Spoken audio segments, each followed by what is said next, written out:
I cannot keep up. So then it wears off and you're like, never mind. You want to know something funny? Actually, This is me.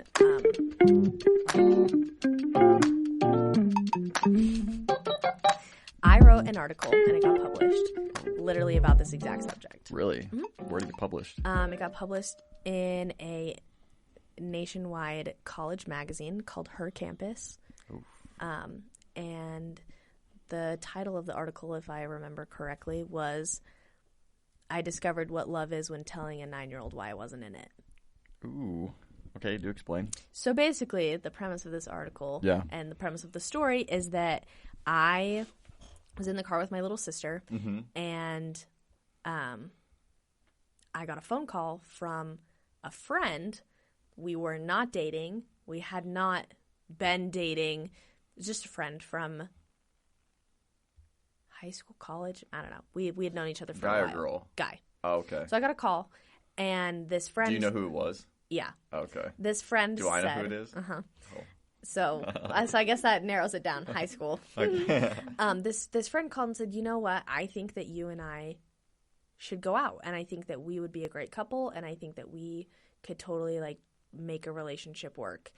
Dang. And I was like, like that was very forward, and like congratulations first of all for like having the guts Way and to like swing the bat. for real, like take your shot, shoot your shot, you know what I'm saying? Yeah. Like first of all, thank you. You came up and was like, I was like, wham. But I was like, I really appreciate that.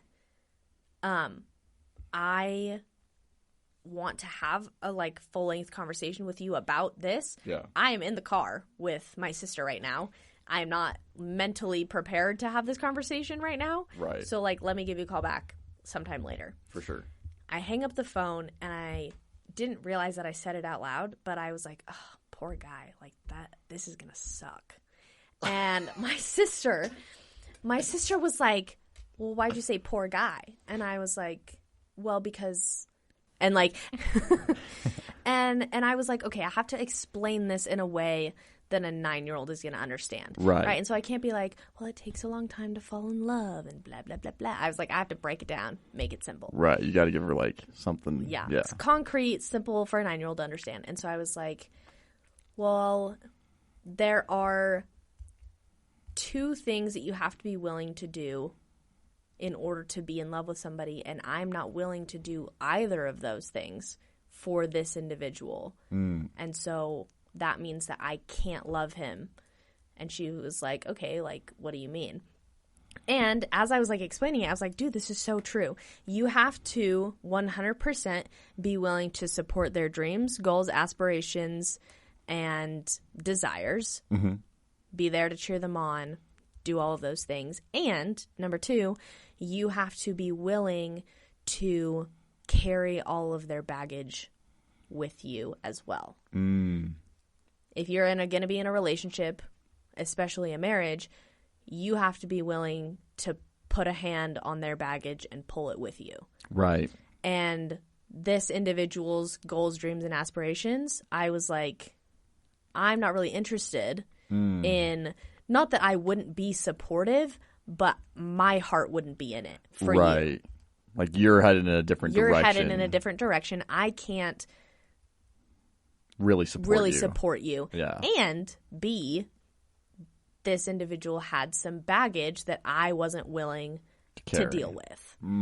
And so if that's my expectation from a partner, from a spouse, is for you to support me and what I want to do, and like how like in the family life that I want to have, and I expect them to be willing to deal with my drama and my baggage, then it has to go both ways. And so if you aren't willing or able to do both, you just shouldn't even start a relationship, because it won't end well. And she was like, oh, that makes sense. And then that was like the end of the conversation.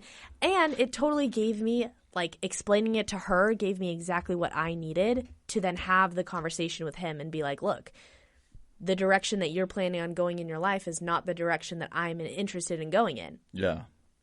And so I wouldn't be a good fit for you. You deserve somebody better, or not necessarily better, but you deserve someone more well-equipped to do what what you need and to be who you need. Right. And that person isn't me. It's not that I'm not relationship material. It's just that you need someone who fits you better than I would. Right. Wrong puzzle piece, basically. Yeah. So, and I think that person is a great guy. Right. And he totally, like, is gospel-centered, and he loves his family, and he, like, has a good job, and is, like all of the boxes, right, that people have are checked, but it just wasn't the right fit. Right. And that's okay. So what, like, how did he take that? Was he kind of, like, put out by that, or was he like, okay, I get it? No, I think that he was, like... Pretty put out? I think a little bit. I mean, I think he was a little bit disappointed, which, sure, like, fair enough. Yeah. Like, shoot your shot. And she's like, eh. But also at the same time, I was like, I also expect that. At that point, I was like, I'm ready to, like, date for marriage. How old were you at this point? 21, 22. All right. 21. What about him? Similar? Same age, yeah. Oh, okay. Same age-ish. All right. Maybe a little bit older. Okay, that's fair. And I was like, I'm in college. I'm going to be done in a couple of years. I'm ready to get married. I'm ready to, like, have a family. That's the direction I'm going in. Yeah. Are you prepared to fulfill that for me? And he was like, no. And I was like, well, there you go. If you can't, if you're not Wah, wah, wah. right, and sometimes it's, like, awkward to have that conversation pre-relationship, Right. but also, like, why date for 6 months and then have that conversation? Right. Have the conversation first. I think it's just people are scared to have that conversation. Right. You know, so it's like they should be doing it during the 6 months, but, like, the build up, right? But 19-year-old Addie would not have that conversation. 24-year-old Addie is having that conversation. Right. And, I mean, maybe that's a good indicator of why I'm not in a relationship, is that I know what I want and I know what I'm looking for. And so when I'm like, this is my, not necessarily expectation, but this is my goal, and they're like, oh, that's not what I want right now. Right. Then it's easy for me to be like, okay, well then, see ya. Well, it's not like you're saying your goals can't adjust. Right. No, I'm not saying this is my hard line, like, I'm stubborn. Never changing. I'm never, yeah. But just, this is the direction I'm headed. Right.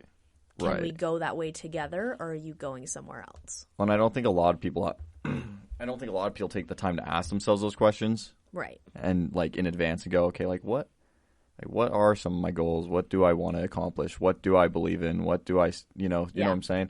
So, because there's been a few people I've dated. I don't know why I keep feeling I got a cough. I'm like, and then I don't. Something in your throat. Yeah. I've dated a few people where they were fine. Like, yeah. Nice. Nothing wrong with them. Yeah, nice person. I mean, like, we didn't necessarily mesh 100%, but I was like, you know, I could make this work if I wanted to. Right. But the other problem too was, like, as I tried to explore, like, okay, like, what do you want? What's your goals? What do you want out of life? A lot of those questions they hadn't figured out themselves. And in some way they were looking for a partner where it was like, oh, I just don't want to attach myself to them and then take on whatever they think. Right. And that's such a dangerous place to be. Right. I think especially as a girl. Yeah. I think either way, but especially as a girl, because it's so common for, especially in our culture as the church, for girls to graduate high school and the only thing that they've been thinking about in young women's is, I'm prepared to be a wife and a mother. And there's nothing wrong with that, but you also have to be a person. Right. And you need to know who you are, what you want to do, and, like, where you want to go. And if what you want to do is be a wife and be a mom, awesome. Become the wife and mother that you want to be. Build those qualities as you're waiting for your spouse. Right. But don't just wait around for some guy who got off his mission 2 weeks ago to be like, oh, she wants to be a mom? Like, let's go. Plus, what type of things do you want to instill in your children, right? Like, what type of mother, mom, whatever, right? Wife do you, like, want to be? Like, you can't just be kind of like a blank slate, but mother and wife. Right. You know, it's like, okay, well, you have a personality, you have likes, you have interests. Yeah. Like, what do you want? Yeah. And it's, I think that there are so many young girls that are graduating high school and get married as that kind of blank slate, and then they just mold to whatever their husband does, and it works for them, and that's great. But a lot of them, too, don't even know their husband super well either. But they so don't know them, and then as time progresses, then things fall apart. And that's why we're seeing such like a rise in divorce in young members of the church. Right, because they just jump in. Because they jump in, and they don't know each other, they don't know themselves. Right. And so... And I think, like, some of the advice of, like there is no perfect person. Right. Which is fair. But, I don't know. I'm, like, torn on that. Because, like, that gets thrown around a lot.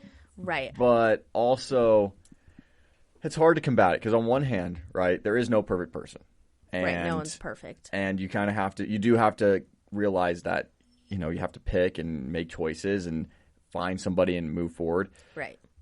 But so I understand from that standpoint. I also understand from the standpoint of, like, don't rush in and get to know the person. Right. But I think it's hard, too, because we also have so many more options.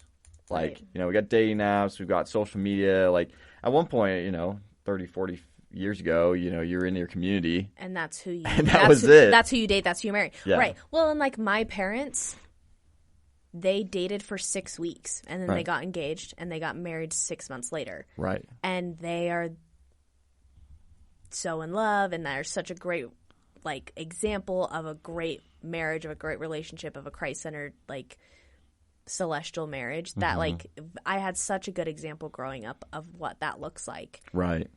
But they also got married very quickly, and they also got married pretty young. Not that they were, like, 18, 19, but, like... Right. But like, still they still had multiple years of college to complete after they got married. Right. And so when I talk to my parents about dating, I'm like, okay, like, I want the advice, but also you have no idea what it's like different. Like, by the time you were my age now, you had multiple kids. Right. And so, like, you don't get it. Right. Well, and the world's so much larger, I think, too. Right. The world is larger. There's more. Like, you could trust that, oh, like, this girl lives in my community, and we have similar family friends and values and beliefs. Each other. And we grew up together. Yeah, she went to this high school. I went to this high school. We played, you know. Yeah. Now it's like, even if you do live in the same community, it usually, like, that may not be the same factors. Right. You know? 100%. Because there's so many influencing factors. Yeah, there are a ton. And I think that kind of circling back to that, like, blank slate, when you are someone who is not a blank slate, it's annoying. Sorry. It can come across as annoying, or it can come across as very intimidating. Oh, I see what you're saying. The opposite. Yeah. So, like, I don't know. I feel, and maybe I'm wrong because I'm not a guy, but I feel like it's easier to be like, well, I know what I want to do, and she doesn't know, so let's just go and let's get married, and she's gonna let me do whatever because she has no idea. Right. She hasn't picked what she wanted to do, so I can kind of I guys want like a little girl. Go. Yeah. Not a woman. And like, and me, I have big thoughts and big opinions about things, and I'm not like throw my weight around. You have to do what I say. Right. Not at all. But you're like, I've got something to say. This is a partnership. This is a relationship. You're not my dad's replacement. We are, like. I'll still call you daddy, but I'm just kidding. You're my daddy, not dad. Yeah. Right. There's an extra DY on the end of that one. But yeah, so I think that is also something that when I go on dates or when I am like, okay, I'm interested in a relationship, I get the feedback that I see is, well, you know what you want and kind of XYZ, and you also have thoughts and opinions and ideas about what you want as in a marriage, in a family, like as a member of the church, and like having you have an opinion about that, I am not used to that. And so, like, I don't know what to do with that. And then it's kind of like, and then it's over. Yeah, from their standpoint. That makes sense. See, I didn't think about it. Well, no, I guess I have thought about that. Because, yeah, I've had it where I feel like, I don't know, I feel like I have just different experiences and, like, kind of like you're saying, thoughts, ideas, things like that, where I know what I want and I've looked into things and I've got ideas, right? Yeah. So when I meet someone and I'm like, oh man, they don't seem to have that stuff figured out. Right. Not that it's like, I don't expect them to have the same experiences or anything like that. No. But you're like, but some experience. Yeah, you're like, I want you to at least like have some answers to those questions or have thought about it. Right. I want to be able to have a discussion with you about it, not just tell you what I'm thinking. Because then there's always the concern too. You're like, well, like, are you going to get to a point where you answer those questions, or when are you going to get to that point, right? Because if you just start dating them, you know, there's no saying like how long it will take for them to kind of figure those things out and decide. But I can see how like the reverse too. If you're someone who doesn't have that all figured out, or is looking for someone who's kind of like a blank slate, right? That can be intimidating. Of like, oh man, I don't have that figured out, so oof, you know. Yeah. So that's a good point. I didn't think about it from that standpoint, because that's true. So very interesting. So you sold your business. I did. What was this business? So I was living in Flagstaff. I was going to school, and I was a nanny full time. I got home from my mission and I started nannying 4 weeks later. Yeah. And I was nannying this little boy for about a year, and then his mom he comes from a single mom, so it was just her and just Ariel and Bodie, and it was I had such a good time with it. I love them so much. We like still keep in touch and everything, and he's the cutest little guy that's ever lived. Oh, I love him. It's like having a kid but not having a kid, because he was 8 months old when I started watching him, and I was with him like almost every day up until right before he turned 2. And so a lot of those like very early stages, like I'm like, oh yeah, teething, and they're like, people are like, you have a kid? I'm like, no, I just get it. Like, but she got diagnosed with stage 4 appendix cancer, and it was very out of the blue. It was very sudden, and so her parents came out of retirement, moved with her to Utah, because they had a special oncologist in Utah, and so they sold their house in Flagstaff, bought a house in Utah, moved up there, and so that was kind of like the very quick end of my job, and I was like, I don't have a job. Right. And so the first counselor in the bishopric in my YSA ward, John Freer, his wife Amy owned a cleaning business, and she was like, you can work for me and just come clean for me until you find another job. Right. And then I made really good money, and I luckily grew up in a household where I had to do chores, and so I know how to clean a bathroom. And so I know how to scrub that floor. I know how to make a bed. I know how to do laundry. I know how to do dishes. Like, how to clean a house, I am capable. Right. And so I was like, this is easy, and it makes good money, and like I get a lot of opportunity, and it's a very flexible. Right. It's not like a 9 to 5. Sure. It's very flexible. And so I kind of was like, can I just keep cleaning for you? And she was like, yeah. And so I ended up cleaning for her from March of 2022 until around like the end of July. So that's when I was working for her. They decided very suddenly that they were going to move. And so she was like, well, we're either going to kind of just like dissolve the business, or I can give it to you. Yeah. And so my roommate at the time. Did they have a pretty good clientele? Yeah. Oh, dang. Yeah. So she was like, we'll sell you the client list for like $200. Oh, dang. That's not bad. And we bought all their cleaning supplies and everything. And so I decided that I couldn't do it by myself, which, good decision, Addie. And so my roommate Taya and I went 50-50, and we made an LLC, 50-50 ownership. Yeah. And like took on everything and started doing that. And we did that from August of 2022 until July of 2023. So about a year. Okay. And I mean, it paid all of our bills, all of our rent, car stuff, everything. It was kind of crazy. We ended up, we had like 3 or 4 other girls that worked for us. So like had a couple employees. We would go in and clean ourselves. We did a lot of like the bookkeeping and everything. So it was a totally like legit running business. And I was like, how did this happen to me? Like, I don't know what I'm doing. I'm very, very grateful that I was partnered with Taya, though, because she was going to school for like business and specifically marketing, but like had taken all the like management classes and all of that stuff. And so I was like, what do I do? Right. So it was a really great way to do it is that partnership. And it was going really well. And then I got offered a job here in Phoenix, and I really didn't want to take it. And then a bunch of doors closed for me in Flagstaff. Okay. Very quickly. Like what? Relationships, friendship. A couple of friendships and relationships fell through and got sour very quickly. And the job that was offered to me in Phoenix was a very significant increase. Right. And the dating scene in Flagstaff is tough. Not great. I love everybody up there, but it just was not going to happen. Right.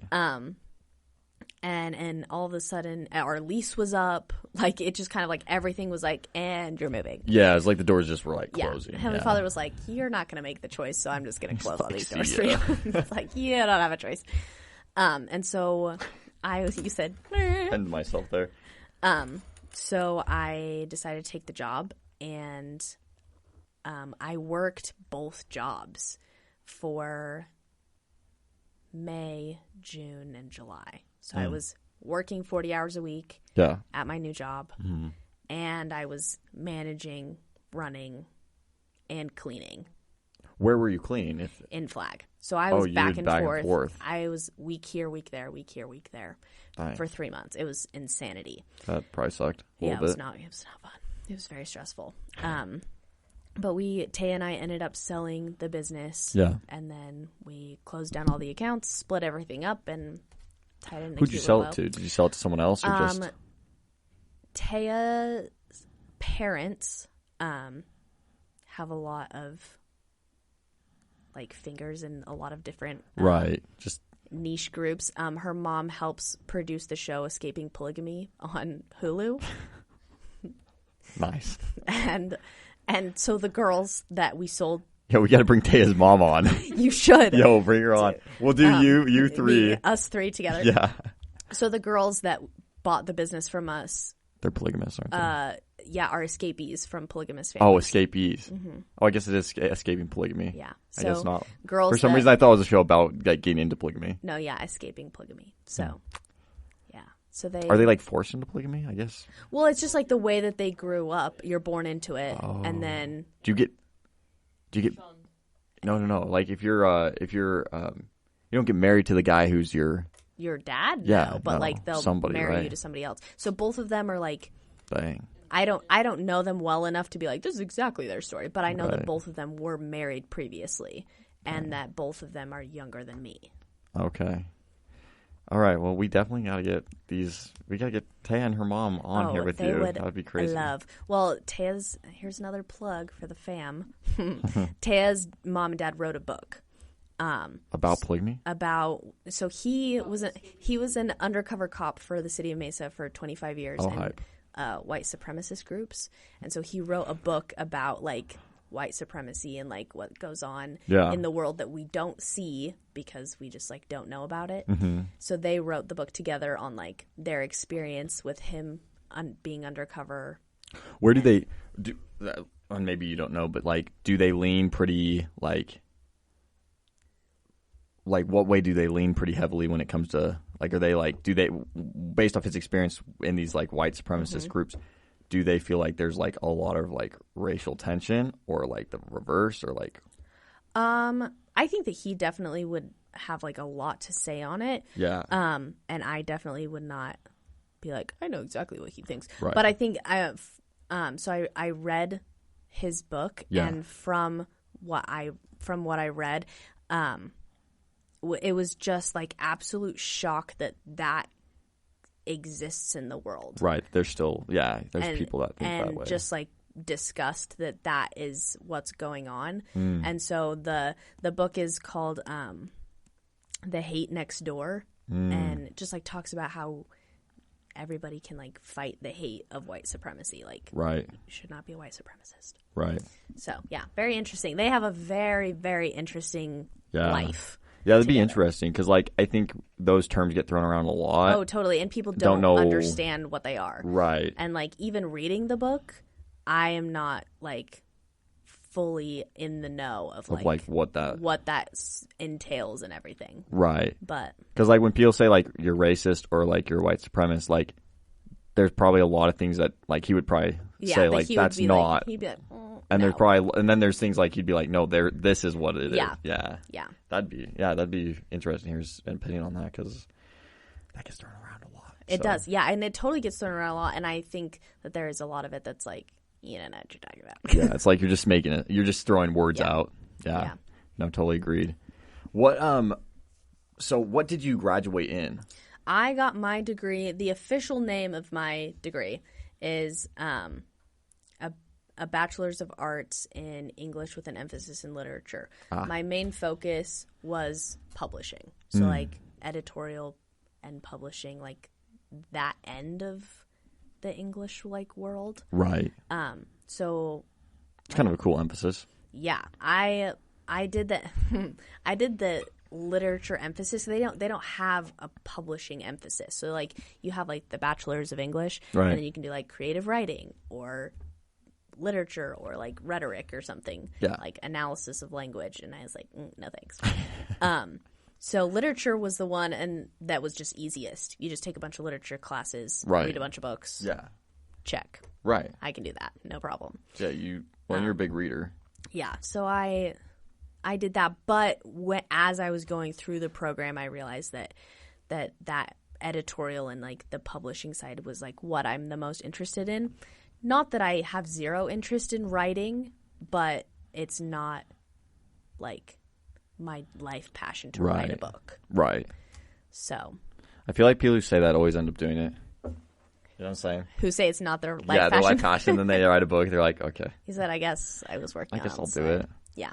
So, yeah, I did. And I interned for a magazine, NAU's graduate program magazine, so I did all their like editorial stuff, right? And interned for them for my last year of college, and then that connection got me into publishing a couple of articles with these bigger papers and stuff.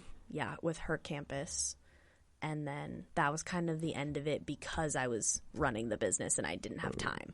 Do you like have an interest in doing something in that field at some point, or just like 100% love to do that? Okay. And it's interesting because that was 100% the reason that I chose that degree, is I wanted to have the option to do what I love to do, but in a niche that I can do it and be a mom at the same time. Yeah. And anything in writing, publishing, everything is digital. Whether it becomes a physical book or a physical magazine, everything is digital first. Right. And you can do that from home. You can do it from an office, you can do it from home. Right. And so I wanted to do something that if I have kids that are napping, I can like hop online and work on stuff. And so I was like, that is something that I love to do, and it's compatible with the lifestyle that I want to live. Right. And so, yeah, I would love to get into that. I think that a lot of what, like, career-making things is not necessarily what you know, but who you know. Oh, for sure. I currently don't have very many connections to that niche part of the world. Right. And so I have to do a lot of networking still in order to get there, to, like, go to, like, publishing houses and go to like poetry readings, and like I have to like go do those things to meet people to then network to in that space. Yeah.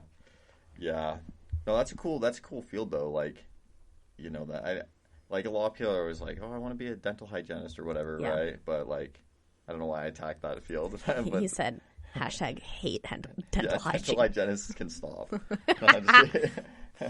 So who is this companion? Which The one that was... You wrote it down as a transformative experience, but she was, like, horribly mean. Yes. I did have a companion on my mission that, like, 100% shattered my self-confidence. And you knew me in high school. I was very bubbly, like, easy. Like, I don't know. I feel like I was easy to talk to, had a lot of friends. Still are. Like, it's taken a lot of time to get back to that. Oh, really? I served my mission mostly during COVID. I had the tail end of 2019, the last half of 2019, and then all of 2020 was my mission. Right. I got home at the end. I got home in December of 2020. End of 2020? I got home in December 3rd, 2020. Okay. Yeah. Yeah. So, COVID was hard for everybody. Right. But it was hard as a missionary that was serving in Utah. There were so many people that were just looking for little nitpicky things about missionaries. Oh, they're not 6 feet away from someone. Oh, they're not wearing a mask. Oh, they're out in like public. People you go talk to. Right. And so it was shut down hard. We did not leave our house from March until August. Did not leave. We had to go outside for 10 minutes a day so we didn't have to take vitamin D supplement pills, but we literally could not leave our house. Right. And there's a lot of stress going on. There's just like lots of things happening. Yeah. And even after August, when we could kind of go out a little bit more, it was still very, very tentative. If you even got like a little bit of a sniffle, you were quarantined in isolation for 14 days. Yeah. And so, like, I had a companion for 2 transfers that we like spent like 1 week actually together. The rest of the 2 transfers one of us was quarantined and then the other one was quarantined. And so I'm like, oh yeah, we were companions. I forgot about that. Yeah. Like, who are you? I'm like, what? But this particular companion was having a really hard time. And my directive from my mission president was to just help her figure it out. Right. And was she longer in the mission than you? Shorter? No, shorter. Yeah, okay. So fairly new. Significantly. Okay. Yeah, pretty new. And just had like a kind of an air of entitlement. Like in which way? Like entitlement is like felt like she shouldn't have to be being put through what she was being put through, or entitled in like I should be given everything type of way? Kind of as in like, you are not my mom, you don't get to tell me what to do. Oh, I see. And I was like, well, yeah, obviously I'm not your mom, but like I shouldn't also have to act like your mom. Right, like I'm just here to help. Figure it out, sister. Yeah. So,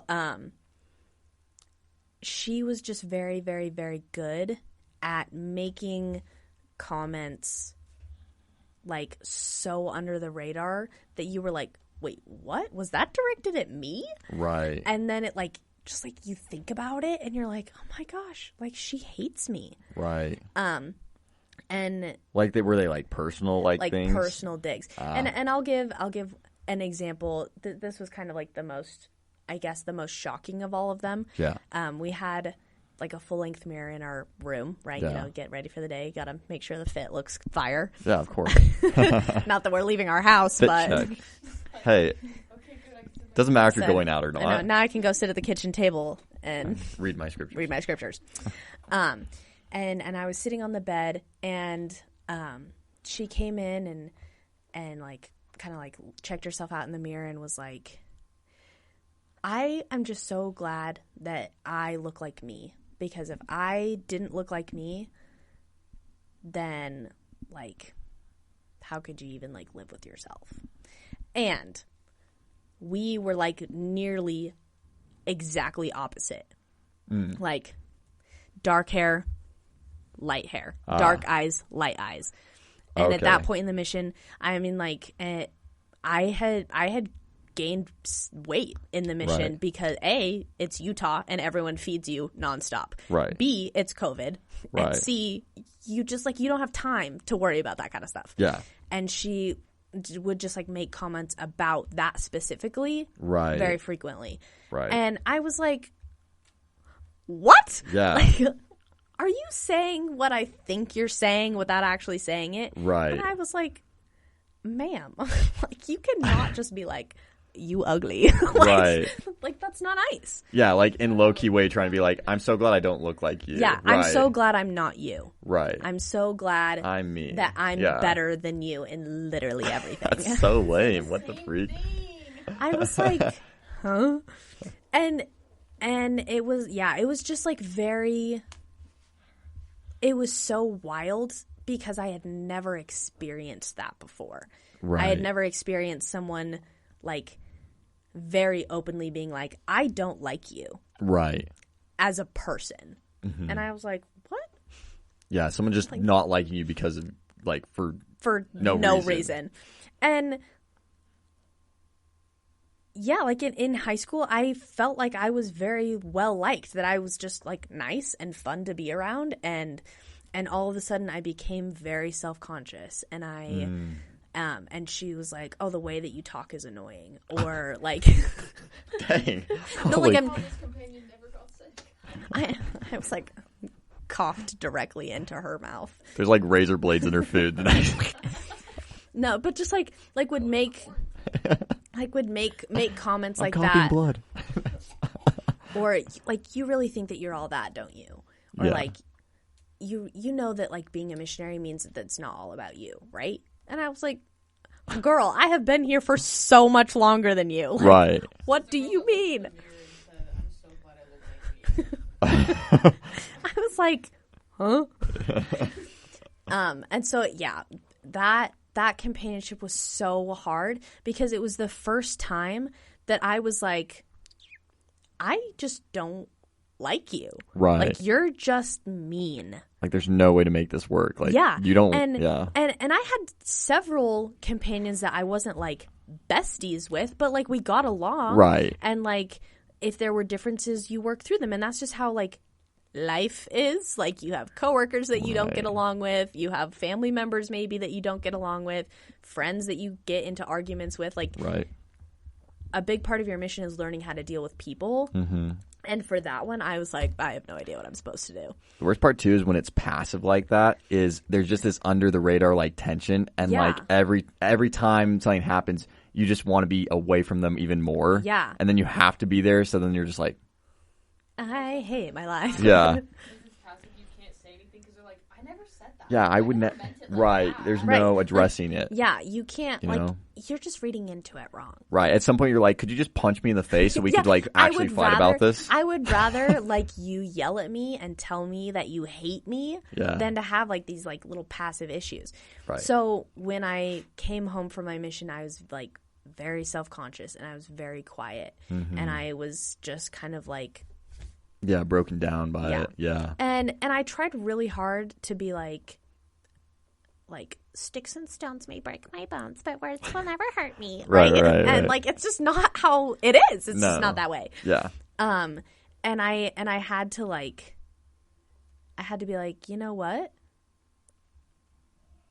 That did hurt my feelings, and it did make me really self-conscious, and I have to choose not to care.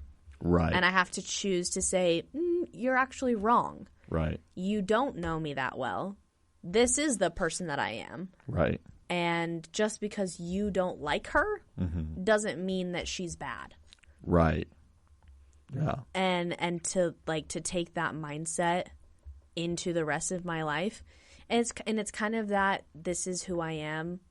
Like, you get what you get. Right. But not in like a vain and unmoving way. I'm not like a stagnant way, like I'm not going to progress as a person because I'm the best. Right. I'm not saying that I'm perfect or that I'm the best or that I'm better than anybody. Right. But I'm not unworthy. Right, but you love yourself too. Yeah. But like, I'm not a placemat either. Right.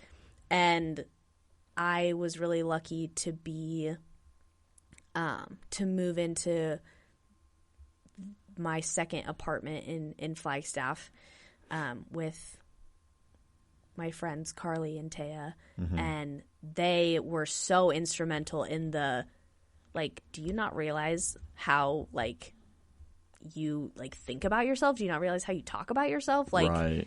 we see it and we go, because we think you're cool and we think you're fun to be around. So why don't you? Right. And then to kind of, like, break it down and realize that, like, that's where it stemmed from. Because I was like, I don't know, man. In high school, I thought I was, like, a nice person. Like, I wasn't like, oh, I'm, like, the center of attention. Like, I wasn't, I don't know. I didn't ever put myself as, like, oh, I'm one of the cool kids. Right. But I also wasn't like, I'm a loser. Right. No. Yeah. So it was really, really interesting to kind of, like, break that down and be like, oh, that's where that comes from. And to take those experiences and to look at them through the lens of, she was just really struggling and she just didn't know how to properly handle it, and she didn't have enough experience as an individual with how to treat people to do it correctly. And sometimes when people are feeling bad about themselves, they project. Right. And they take the things that they're insecure about and they try and make other people feel insecure about it so they're not alone in that insecurity. And to look at it from that lens makes me go, okay, like, that makes sense and I understand that. And it doesn't, like, take away the fact that what you said was totally inappropriate and you shouldn't say that to people. Right. But it takes a little bit of, like, the sting away from it, because I'm like, okay, really deep down, she says that because that's how she feels. Right. Well, I think it's definitely kind of one of those, you know, it's kind of like one of those things, like, it's like how the Savior works, right? You can kind of take it and put it back on him and say, like, you know, what happened wasn't okay and it wasn't cool. But, like, I understand that you felt my pain. Yeah. Because, like, you're in those situations, like, you're not going to get, like, revenge. You're not going to get justice. There's no closure. There's no conversation. Right. Like, I'm not going to call her up and be like, you hurt me for, like, years with that comment. Because there's, there's no need. Right. And also, nothing's going to change. Mm-hmm. The comments were said. The feelings were hurt. That's it. Yeah. And I can harbor it and I can be mad about it forever. Or I can, like you said, give it to the Savior and look at it from his perspective and understand where she's coming from. Yeah. And close up the situation, tie a little bow on it, and be done with it. Right.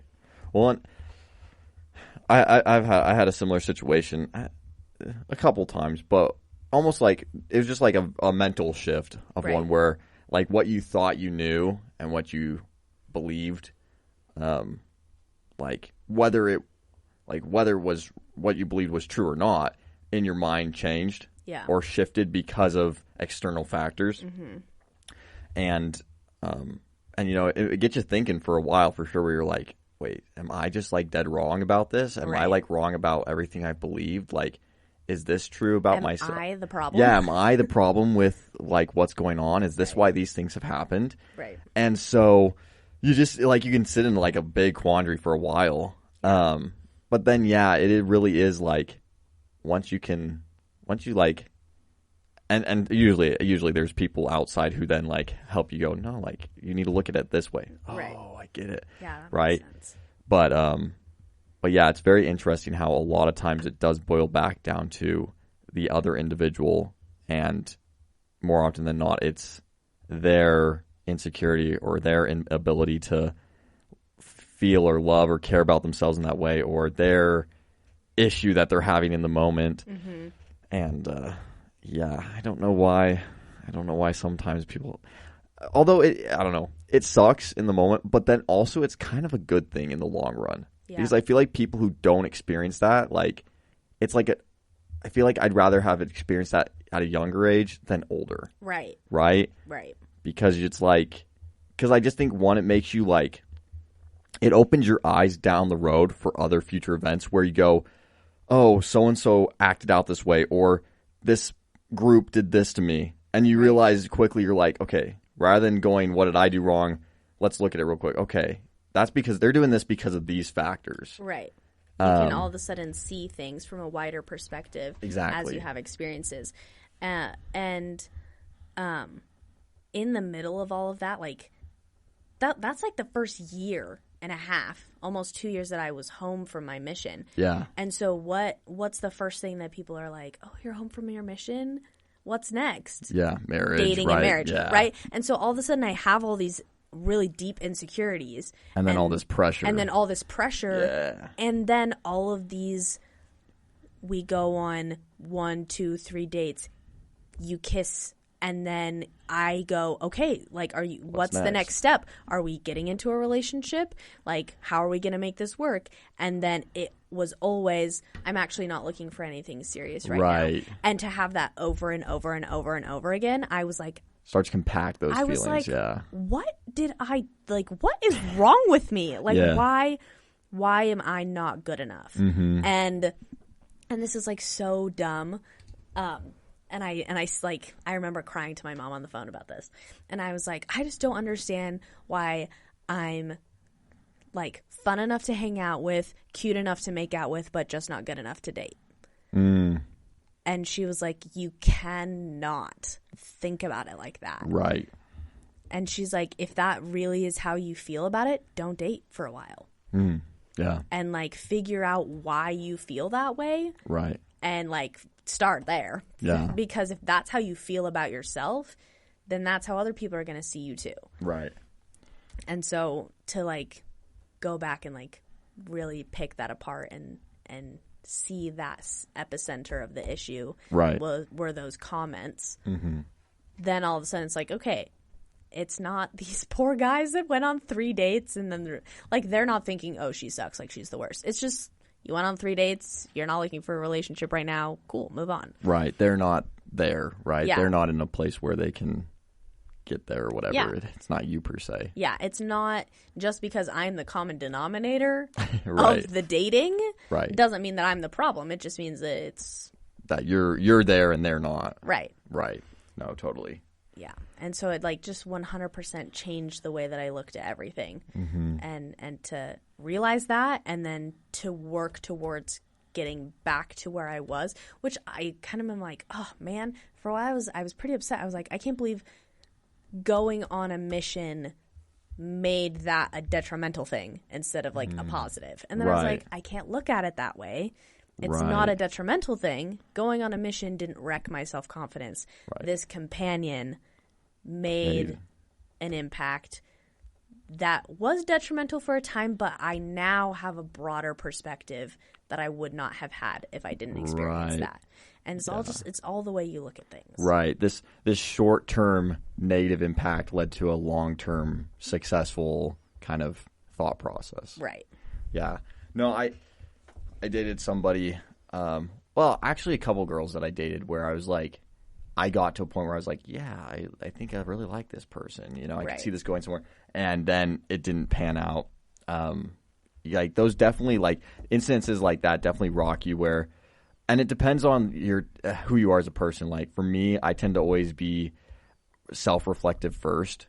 So the first person I go to is like, okay, what did I do wrong? Right. Like, what could I have fixed? Like, what could I do better? How can I improve this? Right. And so especially when it's someone you like or care about or whatever, right? Right. Someone's, or even like a companion where it's like supposed to be that. Yeah. You know, for me, I was like, you know, I'm sitting there going like, okay, what did I do wrong? What did I do wrong? What did I do wrong?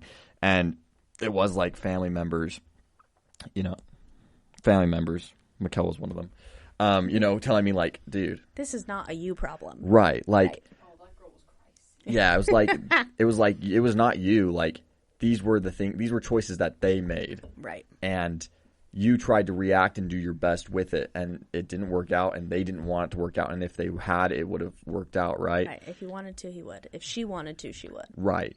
And so, like, you know, and it doesn't, like, fix itself immediately. You still have to work through it yourself.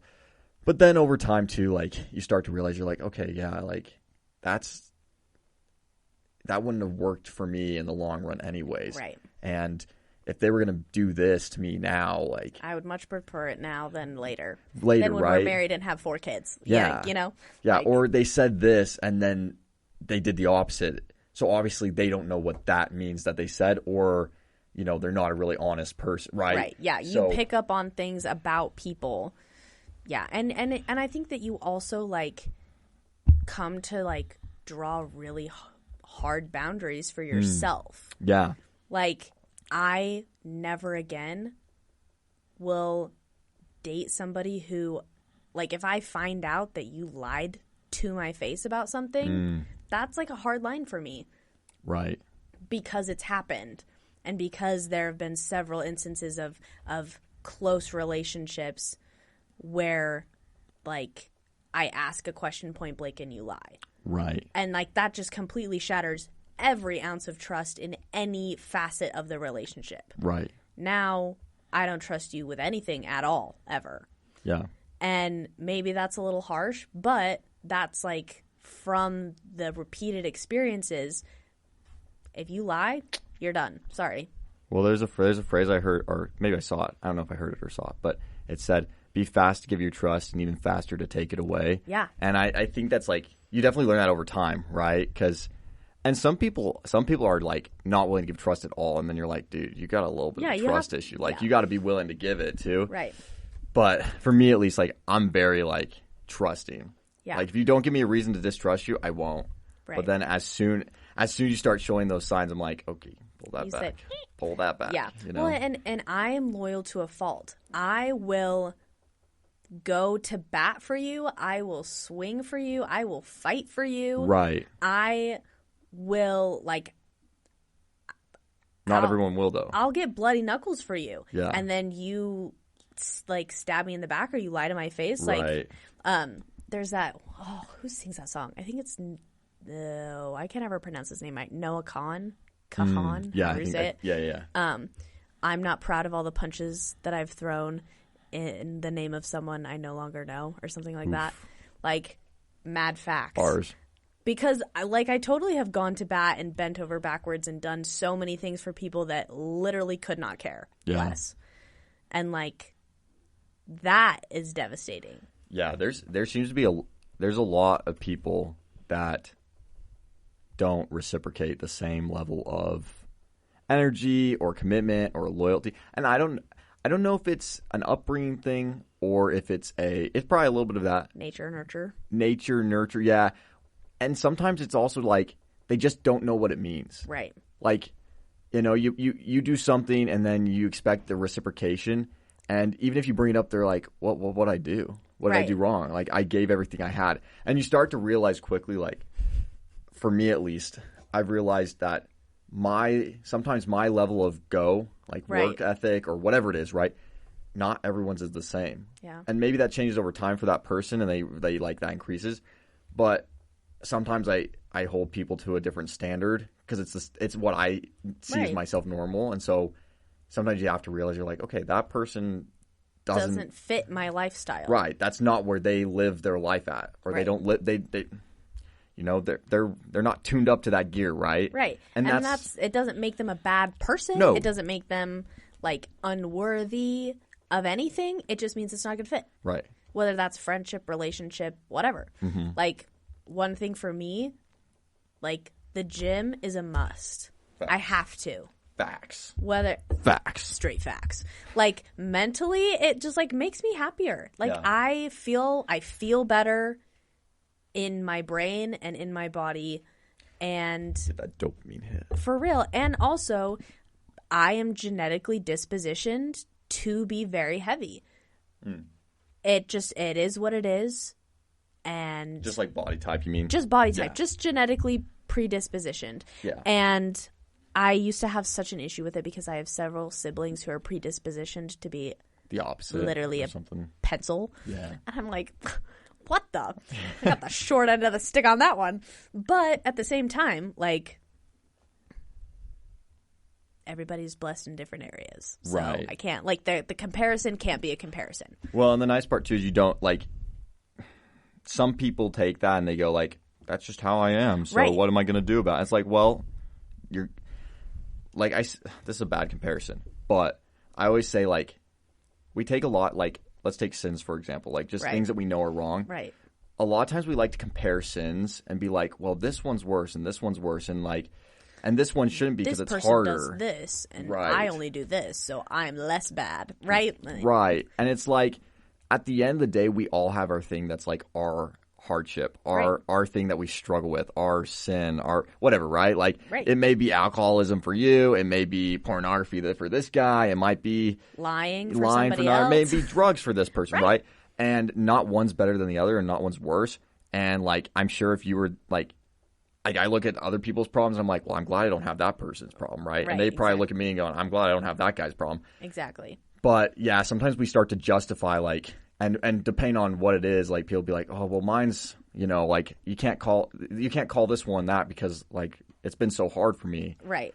And so I think it's both ways, right? We have to look at it and be like understanding and realize we all have problems and things going on. Right. And at the same time also we like with those challenges we got to go. We can't like sit there and beat ourselves up and be like, oh, I can't do anything about it. It's like, no, I have this challenge, and so I got to figure out how I'm going to move forward with it. Right. There's no comfort in the growth zone, and there's no growth in the comfort zone. Boom. If you're comfortable with your life, you're not moving forward. Facts. And going to the gym and being, it's like I think it's fun, but like at the end of the day, like you're tired and it's hard. Yeah. And you're like, oh man, this sucks. Yeah, but it also like you love it. Right. And so like that for me is a must. Yeah. And I want to be able to go to the gym with my partner. Right. And I don't want to be in a relationship with someone who's like, you don't need to go to the gym. Right. You're fine. Right. Because guess what? In 5 years, I will not be fine. Right.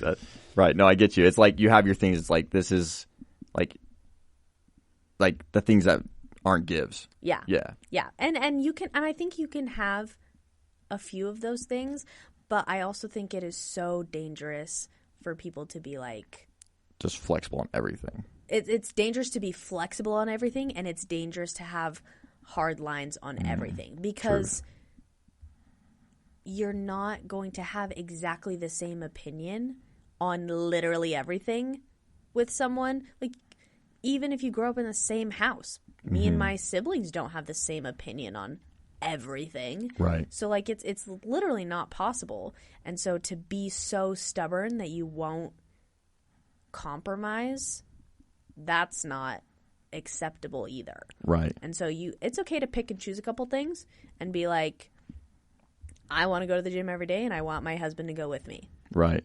Cool. If someone wants to date me and they're like, I hate the gym, I will never step foot in the gym. Guess what? We're not, like, it's not just not compatible. Right. Like, sorry. Right. That doesn't make you a bad guy. It just makes you not the guy for me. Mm-hmm. And some people are like, you know what? I really want to just trip on LSD with my wife. And I'm going to be like, you know what? That is not me. So I'm not sure I'm going on that trip. Like, good luck. Right. With that. And, like, great. But not me. Yeah. No, we just all have our differences, and there's like some things that are good. I like the thing you say about the hard lines versus like, you can't be ultimately flexible. You can't ultimately be like just rigid on everything either. Right. I don't know. It makes me think a lot like, I think typically our insecurities tell us like, they make us fearful of like looking like we don't have it figured out. We don't know. Right. We don't like. But I think honestly, the most secure thing like someone can do is be open and honest, like that they don't have it all figured out. Oh yeah, you know what I'm saying? Yeah, and I think that's like as soon as someone's like, "Oh no, like I've got this." My mom, I used to say that in high school all the time. I got this, and my mom was like, "Nothing stresses me out more than when you say the words I've got this." Right. And like it's true because it is way better to say, "I don't know. Can you help me?" than to say, I'm going to just power through and figure it out and then, like, crash and burn. Right. Right. Because in one scenario, you learn and you grow and you're successful. And in the other, it's like a deep plunge and then it's going to take a long time to fix it and then get out of it. Right. And usually people, like, I don't know, I think you lose credibility in the process. Oh, 100%. Because everyone was like, hey, you said you got this. And then you didn't. Not. And so it's like, it just, like, people... especially in relationships, I've said, like for me, sometimes I talk too much, and I know that. And so, but, like, I've dated other people who talk a lot, too, and there's nothing worse than the person who does something and then, like, is, like, I don't know if unaware is the right word, but sometimes either they're unaware or they just don't care. Right. And it's like, it's better to be there and say, hey, I'm so sorry. Like, I know I talk so much. Like, what do you think? Like, let's yeah, talk, to have a conversation about it. Because then the person will be like, well, at least if they do think you're talking a lot, let's say that's the flaw, right? If you are talking a lot, they'll be like, oh, at least he's aware. Right. And at least he's like, hey, I'm sorry. I know I have this flaw or whatever. Right. And so there like is a bit of compassion for you going, right. You know, he knows he's got that problem. And then, but if you just never like address it, they like, then you're like, yeah, usually there's a lot more grace for the people who can just right. admit that, hey, I don't have it all. Right. And it's also that thing, if you're going to be in a relationship with someone, you have to be willing to help them carry their baggage. Facts. And in order to help someone, you have to be aware of the baggage that you're carrying. Yeah. Like, you can't go in to a relationship and be like, here's my baggage, but it's locked and you don't get to know what's inside. Yeah, you don't know what's in there. Right. Right. It's like TSA at the airport. Do not carry an unidentified bag. If right. you don't know what's in it, don't touch it. Right. Yeah, you got to be open and be willing to, like, let people know what's going on. Right. Well, that's just basic communication yeah. at the end of the day. Well, and I think that is the problem, is that people don't know how to communicate effectively. True. That's true. Yeah. I was talking to somebody the other night, and, they thought I was, like, pretty political, which I can be. Right. But mostly I just like to discuss politics. Right. And they were like, I was asking them, I'm like, are you just not political, or do you have political like thoughts and you just don't like discussing them? And they were like, oh, I just don't like discussing them because every discussion I've ever had is always hostile. And I was like, really? I was like, I don't think that has to be. And they were like, oh, well, every discussion I've ever been, like, it without fail, it always goes hostile. And I was like, that's just kind of a depressing statement because right. there's so many things we can learn if we just discuss and talk and right. go over things, and even if we don't agree. And realizing, one, when people go, oh, why is that? Help me understand it. It's not an attack. No, it's just I really want to know. Right.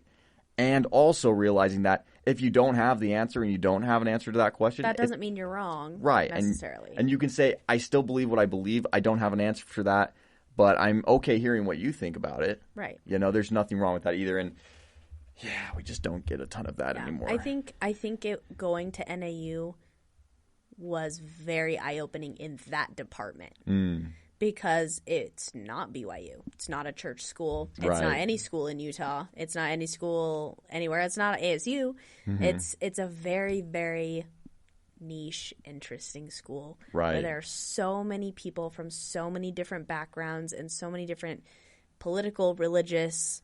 Just very diverse. Yeah, just very diverse. And you have to learn how to coexist right. with people that are very different from you.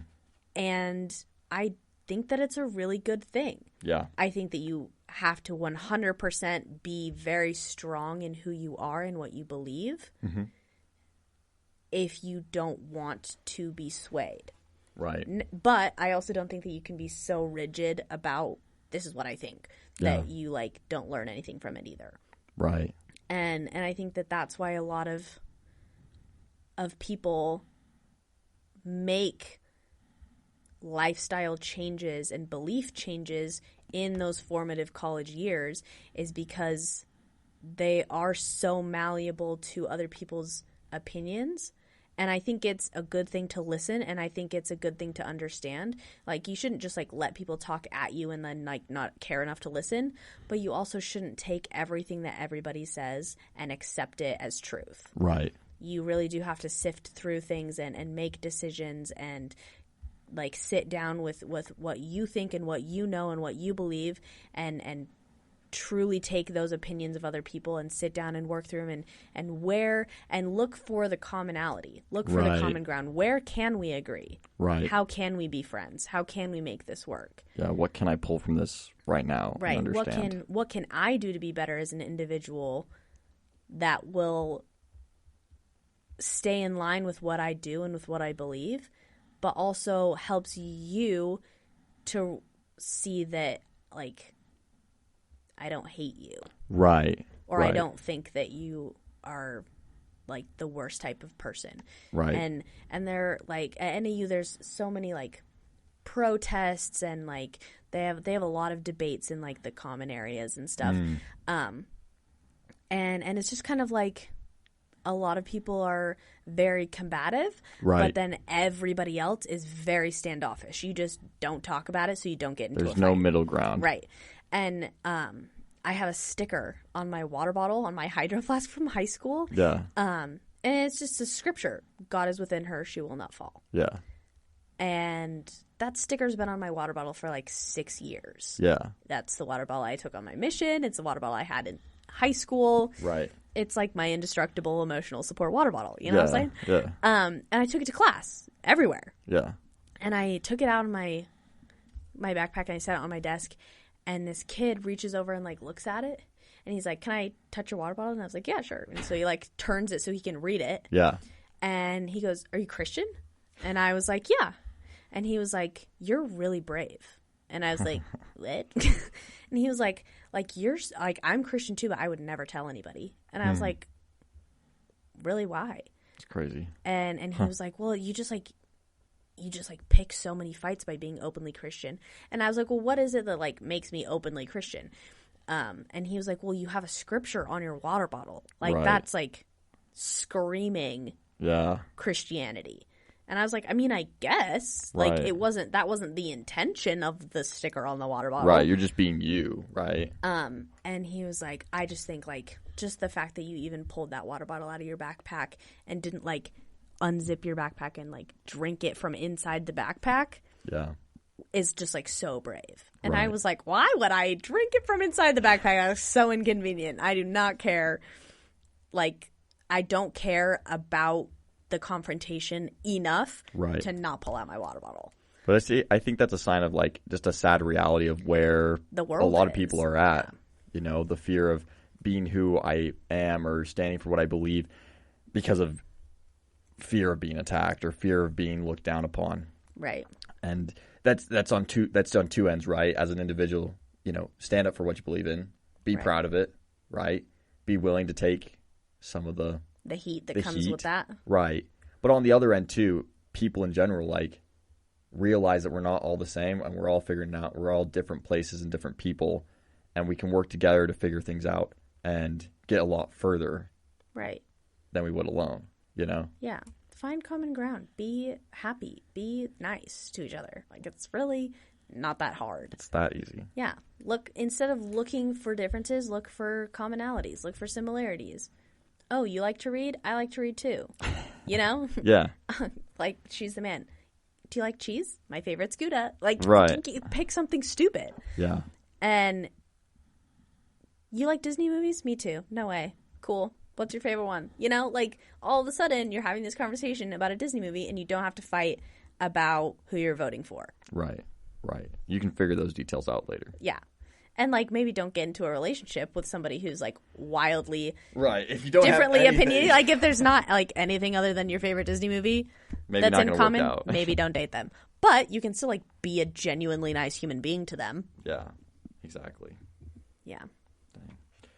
Well, Addie, it's been a pleasure. Thank you very much. This has been a blast. It's been super fun. I've had a lot of fun.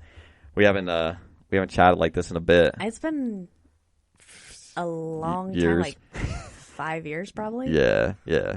So we'll have to rectify that. Yeah, we'll have to make right on that, and me actually follow up on the invitation to hang out. So, but thank you. Yeah. We'll do this again at some point, and let me know. Yeah, maybe we can get all three of that. That sounds like a fire. You, Taya, and Taya's mom. Tawny, Taya, Tawny, and Addie. Yeah. Wow. I'll be a party. Maybe we'll use the other room if we do that. Okay. Yeah, with the couch, fit everybody, rather than this room's kind of tiny. So. Yeah. The thoughts in my head. Yeah. Discuss, right? Discuss. Come together and discuss. All right. Well, catch you next time. All right. Thanks.